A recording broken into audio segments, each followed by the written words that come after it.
B Y Vijayendra ಹಠಾವೋ BJP Bachao Delhi ಬಳಿಕ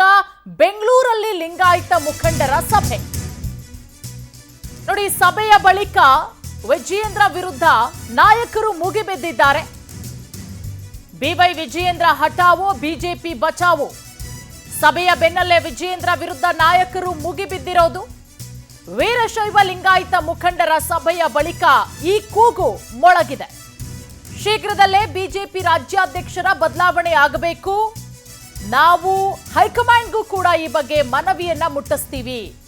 ಸಭೆ ಬಳಿಕ ಬಿಜೆಪಿ ಮುಖಂಡ ಉಮೇಶ್ ಮಹಾಬಲ ಶೆಟ್ಟಿ ಹೇಳಿಕೆ ಕೊಟ್ಟಿದ್ದಾರೆ ಬಿಜೆಪಿ ಕುಟುಂಬ ರಾಜಕಾರಣಕ್ಕೆ ವಿರೋಧಿಸ್ತಾ ಬಂದಿದೆ ಆದರೆ ಯಡಿಯೂರಪ್ಪ ಮಗನಿಗೆ ಜವಾಬ್ದಾರಿ ಕೊಟ್ಟಿದ್ದಾರೆ ಈ ಮೂಲಕ ಕುಟುಂಬ ರಾಜಕಾರಣಕ್ಕೆ ಮಣೆ ಹಾಕಲಾಗಿದೆ ಅಂತ ಹೇಳಿ ಪ್ರತಿಭಟನಾಕಾರರು ಆಕ್ರೋಶವನ್ನ ವ್ಯಕ್ತಪಡಿಸಿರೋದು ವೀರಶೈವ ಲಿಂಗಾಯತ ಮುಖಂಡರ ಸಭೆಯಾಗುತ್ತೆ ಸಭೆಯ ಬಳಿಕ ಈ ಕೂಗು ಮೊಳಗಿದೆ ವಿಜಯೇಂದ್ರ ಪ್ರತಿಯೊಂದರಲ್ಲೂ ಕೂಡ ಅಸಮರ್ಥರು ಬಿಜೆಪಿ ಮತ್ತೊಬ್ಬ ಮುಖಂಡ ವೀರೇಶ್ ವಾಗ್ದಾಳಿ ನಡೆಸಿರೋದು ವಿಜಯೇಂದ್ರ ಅವರಿಂದ ರಾಜ್ಯ ಬಿಜೆಪಿಗೆ ಲಾಭ ಆಗ್ತಾ ಇಲ್ಲ ಯತ್ನಾಳ್ ವಿರುದ್ಧ ವಿಜಯೇಂದ್ರ ಎತ್ತಿ ಕಟ್ಟುವ ಕೆಲಸ ಆಗ್ತಾ ಇದೆ ಬಿಜೆಪಿ ಅಧಿಕಾರಕ್ಕೆ ಬರಬೇಕು ಅಂದ್ರೆ ರಾಜ್ಯಾಧ್ಯಕ್ಷರು ಬದಲಾಗಬೇಕು ಯತ್ನಾಳ್ ಸೋಮಣ್ಣ ಬೊಮ್ಮಾಯಿ ಯಾರೇ ಆಗ್ಲಿ ನಮ್ಮ ಬೆಂಬಲ ಇದೆ ಬಿಜೆಪಿಯ ಮತ್ತೊಬ್ಬ ಮುಖಂಡ ವೀರೇಶ್ ವಿಜಯೇಂದ್ರ ವಿರುದ್ಧ ತೀವ್ರ ವಾಗ್ದಾಳಿಯನ್ನ ನಡೆಸಿದ್ದಾರೆ ರಾಜ್ಯಾಧ್ಯಕ್ಷರ ಬದಲಾವಣೆ ಆಗಲೇಬೇಕು ಅಂತ ಹೇಳಿ ಪಟ್ಟು ಹಿಡಿದಿರೋದು ವಿಜಯೇಂದ್ರ ಹಠಾವೋ ಬಿಜೆಪಿ ಬಚಾವೋ ಅನ್ನುವಂತಹ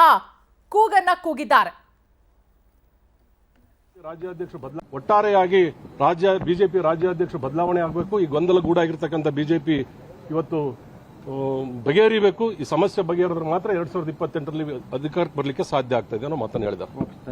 ಒಟ್ಟಾರೆಯಾಗಿ ಬಿಜೆಪಿ ರಾಜ್ಯಾಧ್ಯಕ್ಷ ಬದಲಾವಣೆ ಆಗಬೇಕು ಈ ಗೊಂದಲ ಗೂಡಾಗಿರ್ತಕ್ಕಂಥ ಬಿಜೆಪಿ ಇವತ್ತು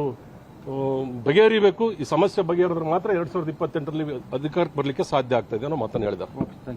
ಒಟ್ಟಾರೆಯಾಗಿ ಬಿಜೆಪಿ ರಾಜ್ಯಾಧ್ಯಕ್ಷ ಬದಲಾವಣೆ ಆಗಬೇಕು ಈ ಗೊಂದಲ ಗೂಡಾಗಿರ್ತಕ್ಕಂಥ ಬಿಜೆಪಿ ಇವತ್ತು ಬಗೆಹರಿಬೇಕು ಈ ಸಮಸ್ಯೆ ಬಗೆಹರಿದ್ರೆ ಮಾತ್ರ 2028ರಲ್ಲಿ ಅಧಿಕಾರಕ್ಕೆ ಬರಲಿಕ್ಕೆ ಸಾಧ್ಯ ಆಗ್ತಾ ಇದೆ